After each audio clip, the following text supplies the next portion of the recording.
The enemy had seized the fortress. Every army sent to retake it had failed. The war in China's northwest was on the verge of collapse.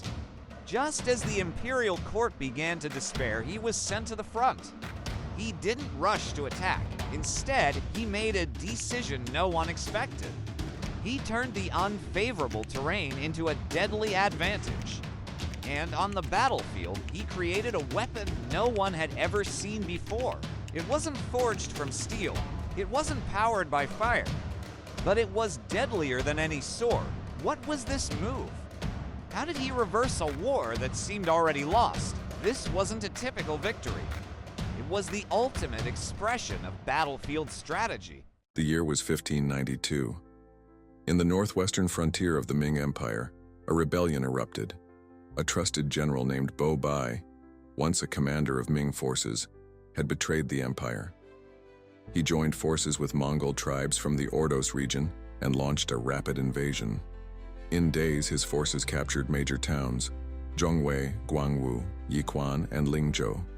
The entire region of Shanxi was thrown into chaos. The court in Beijing was in shock. Multiple armies were dispatched to suppress the revolt. All were defeated. Then came the empire's final move. General Li Rusong was appointed to lead the counteroffensive. He arrived with elite troops from 6 major military regions: Liaodong, Shanxi, Datong, Xuande, and reinforcements from Zhejiang and Miao borderlands. But instead of charging in, Li took his time. He did 3 things first. First, he scouted the terrain. Ningxia city stood firm, but the land around it was flat, low-lying river plains. The mighty Yellow River ran tightly past the city's walls. Second, he cut off all external support. He seized nearby towns, blocked reinforcements, and controlled the supply lines. He turned the area around Ningxia into a prison, with the rebels trapped inside. Third, he restored morale. He fed the local people, strictly enforced discipline, and ensured his supply lines remained open. Li Rusong didn't rely on numbers. He relied on positioning. As Sun Tzu wrote in The Art of War, Chapter 10, terrain. In a constrained terrain, both sides find it hard to advance. In accessible terrain, take the high ground and control the supply lines, then victory will come. To Li, the enemy city was constrained terrain, a place of no escape. The surrounding plains became accessible terrain, perfect for controlling movement and support.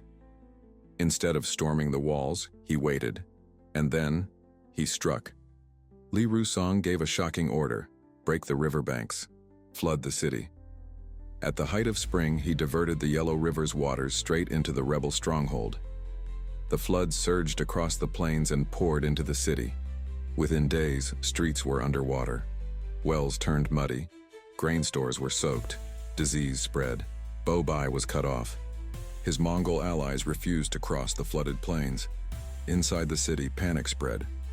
Commanders turned on each other. Disorder took over. Li had waited for this moment. When the enemy was at their weakest, he ordered the assault. Ming troops stormed the city in a lightning offensive. Bo Bai surrendered, broken and defeated. But Li showed no mercy.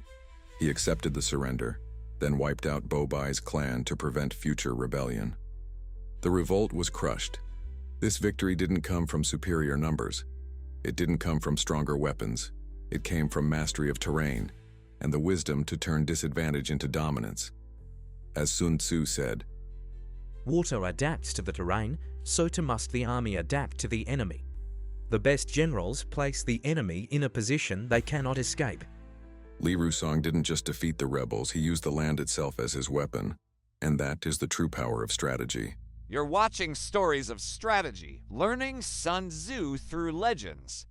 This is China Tales. Subscribe for more stories of ancient wisdom and strategy.